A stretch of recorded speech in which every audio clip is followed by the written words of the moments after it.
ప్రజల కోసం ఎన్నో సంక్షేమ కార్యక్రమాలు అమలు చేసిన ఘనత ఎన్టీఆర్దే అన్నారు బాలయ్య బాబు.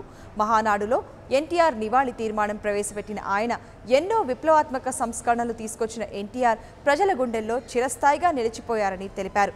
బాబు నాయకత్వంపై ప్రజలకు నమ్మకం ఉందని, వచ్చే తెలంగాణ ఎన్నికల్లో టీడీపీనే అధికారంలోకి వస్తుందన్నారు. కాంగ్రెస్ పాలనలో జలయజ్ఞం కాస్త ధనయజ్ఞంగా మారిందని ఆరోపణలు గుప్పించారు.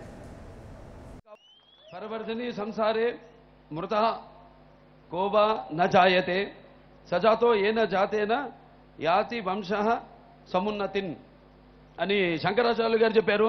అంటే భూమి మీద అందరూ పుడతారు గిడతారు కానీ అందరూ మహానుభావులు కాలేరు. ఒక మనిషి మహోన్నత విజయపథంలోకి నడవాలంటే, అత్యున్నత శిఖరాలకు ఎదగాలంటే సత్సంకల్పం కావాలి, అకుంఠిత దీక్ష పొనాలి. నీ దారిలో నువ్వు నడవాలని మా నాన్నగారు నాతో ఎప్పుడు చెప్తుండేవారు.